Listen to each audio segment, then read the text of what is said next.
ബംഗ്ലാദേശിൽ ഹിന്ദു പാർട്ടിക്ക് എന്തെങ്കിലും സാധ്യതയുണ്ടോ? ഹിന്ദു പാർട്ടിക്ക് സാധ്യതയുണ്ട് എന്ന് ഇപ്പോഴത്തെ അവസ്ഥയ്ക്ക് നമുക്ക് പറയാം. കാരണം അവിടെ ഒരു ഹിന്ദു പാർട്ടിയുണ്ട്. പേര് ബംഗ്ലാദേശ് മൈനോറിറ്റി ജനതാ പാർട്ടി എന്നാണ്. BMJP, അതായത് എം എടുത്ത് മാറ്റിക്കഴിഞ്ഞാൽ BJP ആയി. അപ്പോൾ ഏപ്രിലാണ് രജിസ്റ്റർ ചെയ്തത് ഈ പാർട്ടിക്ക്. പിന്നീട് പറയുന്നത് ഈ പാർട്ടി രൂപീകരിച്ച് 2017 പക്ഷേ ഇലക്ഷൻ കമ്മീഷൻ്റെ ഔദ്യോഗികമായിട്ടുള്ള രജിസ്ട്രേഷൻ കിട്ടിയത് ഈ കഴിഞ്ഞ ഏപ്രിലാണ് എന്നുള്ളതാണ്. ഏപ്രിൽ 9 കിട്ടിയത്. ചിഹ്നം റോക്കറ്റാണ്. അപ്പോൾ ഈ പാർട്ടി പറയുന്നത് പൂർണ്ണമായിട്ടും ഹിന്ദുക്കൾക്ക് വേണ്ടി എന്ന് പറയുമ്പോൾ മൈനോറിറ്റി എന്ന് പറയുന്നുണ്ടല്ലോ. അപ്പോൾ അവിടെയുള്ള ക്രിസ്ത്യൻ മൈനോറിറ്റിക്കും വേണ്ടിയിട്ട് തന്നെ ശബ്ദിക്കുന്ന ഒരു പാർട്ടിയാണ് എന്നാണ് ഇവർ പറയുന്നത്. ഇപ്പോൾ നിലവിൽ ബംഗ്ലാദേശിലുള്ളത് 2.5 കോടി ഹിന്ദുക്കളാണ്. ഇവരിൽ അധികം ഹിന്ദുക്കളും പിന്തുണച്ചിരുന്ന പാർട്ടി അവാമി ലീഗാണ്. ഈ അവാമി ലീഗ് നിലവിൽ നിരോധിക്കപ്പെട്ടിരിക്കുന്ന ഒരു സാഹചര്യം ഉള്ളതുകൊണ്ട് ഇപ്പോൾ ഇവർ മത്സരിക്കുമ്പോൾ ഈ പിന്തുണ തങ്ങൾക്ക് ലഭിക്കുമെന്നുള്ള ഒരു വിശ്വാസം ഈ പാർട്ടിക്ക് ഉണ്ട്. ഈ സംഘടനാ പ്രസിഡന്റ് സുകൃതി കുമാർ മണ്ഡൽ അദ്ദേഹം ആണ് പറയുന്നത്, ഞങ്ങൾ മത്സരിക്കാൻ ഒരുങ്ങുകയാണ്. അപ്പോൾ തിങ്കളാഴ്ചയാണ് നാമനിർദ്ദേശ പത്രിക കൊടുക്കേണ്ടതിൻ്റെ അവസാന ദിവസം. എന്തായാലും അതിനുള്ളിൽ തന്നെ കൊടുക്കുമെന്ന് പറയുന്നുണ്ട്. 91 സീറ്റിൽ മത്സരിക്കും. 300 സീറ്റ് മറ്റോ ആണ് ഉള്ളത്. അതിൽ 91 സീറ്റിൽ മത്സരിക്കും. 40-45 സീറ്റ് നേടുമെന്നുള്ളൊരു ശുഭാപ്തി വിശ്വാസത്തോടെ കൂടിയാണ് ഇവർ മത്സരത്തിന് ഇറങ്ങുന്നത്. അപ്പോൾ ഇതിനിടയിൽ വേറൊരു കാര്യം അവിടെ സംഭവിക്കുന്നുണ്ട്. ഈ യൂനസിൻ്റെ പാർട്ടി ഉണ്ടല്ലോ, അത് രണ്ടായിട്ട് പിളർന്നു. അത് പിളർന്നിട്ട് പാർട്ടിയുടെ കൺവീനർ നഹീദ് ഇസ്ലാമിൻ്റെ നേതൃത്വത്തിലാണ് ഇത് പിളർന്നിരിക്കുന്നത്. ഒന്ന് താരിഖ് റഹ്മാൻ്റെ BNPയുമായിട്ട് ചർച്ച നടത്തുന്നുണ്ട്. മറ്റൊന്ന് ഷഫീഖുർ റഹ്മാൻ്റെ ജമാഅത്തെയുമായിട്ട് സീറ്റിന് വേണ്ടി ചർച്ച ചെയ്യുന്നുണ്ട്. ഇതിൽ 50 സീറ്റ് ഇവർ ആവശ്യപ്പെട്ടു എന്നാണ് പറയുന്നത്. നിലവിൽ അത് 30 സീറ്റിലേക്ക് ചുരുങ്ങി അതിൽ ധാരണയായി എന്നും പറയുന്നുണ്ട്. അപ്പോൾ പൊതുവേ നോക്കിക്കഴിഞ്ഞിട്ടുണ്ടെങ്കിൽ യൂനസിൻ്റെ കാര്യത്തിൽ അവിടെ ഒരു തീരുമാനം ഏതാണ്ട് ആയിട്ടുണ്ട്. യൂനസിനെ കൊണ്ടുവരാൻ ഇടയാക്കിയ പാർട്ടിയാണ് ഈ NCP എന്ന് പറയുന്ന നാഷണൽ സിറ്റിസൺ പാർട്ടി. ഈ ജൻസി പ്രക്ഷോഭമൊക്കെ ഉണ്ടാക്കി വന്ന സമയമാണ്. അപ്പോൾ എന്തായാലും ഈ പാർട്ടി NCP പിളർന്നിരിക്കുന്നത് കൊണ്ട് ഈ പിളർന്നിരിക്കുന്ന പാർട്ടി ഈ 2 പാർട്ടികളിലേക്കുമായിട്ട് BNPയിലേക്കും ജമാഅത്തയിലേക്കുമായിട്ടാണ് ഈ സംഘങ്ങളെല്ലാം പോകുന്നത്. അപ്പോൾ യൂനസിൻ്റെ കാര്യം അവിടെ ത്രിശങ്കുവിലാകുന്ന ഒരു സാഹചര്യം ഉണ്ടാകുന്നുണ്ട്. ഈ സാഹചര്യത്തിലേക്കാണ് ഒരു ഹിന്ദു പാർട്ടി അല്ലെങ്കിൽ മൈനോറിറ്റി പാർട്ടി എന്ന് പറഞ്ഞുകൊണ്ട് ഈ സുകൃത് കുമാർ മണ്ഡലിൻ്റെ നേതൃത്വത്തിൽ വരുന്നത്. അപ്പോൾ ഇവർ പറയുന്നത് 20% മുതൽ 60% വരെ മണ്ഡലങ്ങളിൽ ഞങ്ങൾ ശ്രമിക്കുന്നുണ്ട്. അപ്പോൾ ഇന്ത്യയോട് ഒരു കാര്യം ആവശ്യപ്പെട്ടിരിക്കുന്നത്, ഇതുവരെ ഇന്ത്യ നിന്നിട്ടുള്ളത് അവാമി ലീഗിനൊപ്പം അല്ലെങ്കിൽ ഷെയ്ഖ് ഹസീനയുടെ പാർട്ടിക്കൊപ്പം ആണ്. അത് മാറ്റിയിട്ട് ഒരു പാർട്ടിയോടുള്ള ഒരു ഇത് മാറ്റിയിട്ട് പിന്തുണ മാറ്റിയിട്ട് ഇപ്പോൾ മൈനോറിറ്റി പാർട്ടി അല്ലെങ്കിൽ ഹിന്ദുക്കൾ ഇപ്പോൾ ഇത്രയേറെ എന്താ പറയുക ക്രൂരമായി കൊല ചെയ്യപ്പെടുന്ന ഒരു സാഹചര്യത്തിൽ അതിൻ്റെ പിന്തുണ ഞങ്ങൾക്ക് തരണമെന്ന് ഇവർ ആവശ്യപ്പെട്ടിട്ടുണ്ട്. പക്ഷേ ഇന്ത്യ ഔദ്യോഗികമായിട്ട് ഈ കാര്യത്തിൽ യാതൊരു തരത്തിലുമുള്ള ഒരു പ്രതികരണമൊന്നും അറിയിച്ചിട്ടില്ല. കാരണം അത് എന്താ പറയുക ഒരു രാജ്യത്തിൻ്റെ പരമാധികാരത്തെ ചോദ്യം ചെയ്യുന്ന തലത്തിലേക്കായി പോകും. ഇന്ത്യ അത്തരത്തിലുള്ള കാര്യങ്ങളിലേക്കൊന്നും ഇടപെടാൻ പോകാറില്ല. എന്തായാലും താരിഖ് റഹ്മാൻ്റെ ഈ BNP പാർട്ടിയുമായിട്ടോ മുഖ്യധാര പാർട്ടിയുമായിട്ടോ ഇവർ സഖ്യമുണ്ടാക്കാനുള്ള സാധ്യതകളുമുണ്ട്. അങ്ങനെ വരുമ്പോൾ ഈ യൂനസിൻ്റെ പാർട്ടിയും, അതായത് വിദ്യാർത്ഥി പ്രക്ഷോഭകാരികളാണല്ലോ, ഈ വിദ്യാർത്ഥി പ്രക്ഷോഭകാരികളുമായിട്ട് ഏറ്റുമുട്ടുന്ന ഒരവസ്ഥയിലേക്ക് കാര്യങ്ങൾ പോകും. അപ്പോൾ അവാമി ലീഗ് പൂർണ്ണമായിട്ടും ഇതിൻ്റെ റഡാറിൽ നിന്ന് പുറത്തു പോകുന്നൊരു സാഹചര്യമുണ്ട്.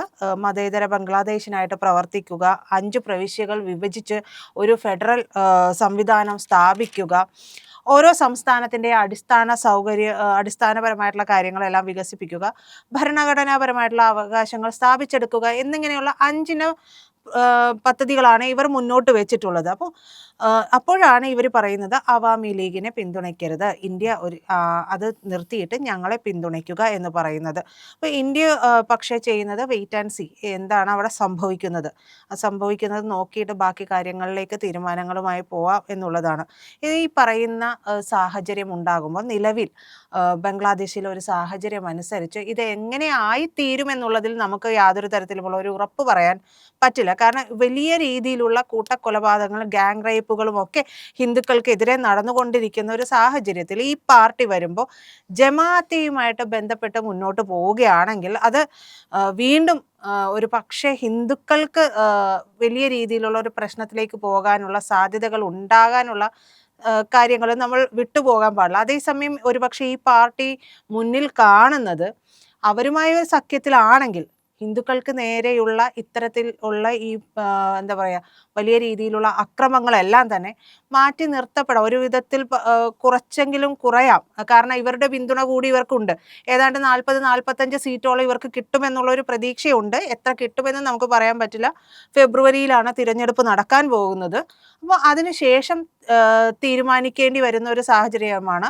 അവാമി ലീഗ് കിട്ടിക്കൊണ്ടിരിക്കുന്ന അവാമി ലീഗിൽ ആണ് എല്ലാ ഹിന്ദുക്കളും, ഭൂരിഭാഗം ഹിന്ദുക്കളും അവിടെ വോട്ട് ചെയ്തുകൊണ്ടിരുന്നത്. അപ്പോൾ സ്വാഭാവികമായ ഒരു മൈനോറിറ്റി പാർട്ടി വരുമ്പോൾ ഈ അവാമി ലീഗിന് പോയിക്കൊണ്ടിരിക്കുന്ന വോട്ട് ബാങ്ക് ഞങ്ങൾക്ക് കിട്ടും എന്നുള്ളതായിരിക്കാം ഇവരുടെ ഒരു പ്രതീക്ഷ. അത് വെച്ചിട്ടായിരിക്കാം ഈ മറ്റുള്ള മുഖ്യധാരാ പാർട്ടികളുമായിട്ടൊക്കെ ഇവർ ബന്ധപ്പെട്ട് മുന്നോട്ട് പോകാൻ പോകുന്നത്. പക്ഷെ അതിനു മുമ്പ് അവിടുത്തെ സാഹചര്യങ്ങൾ വഷളാകുമോ?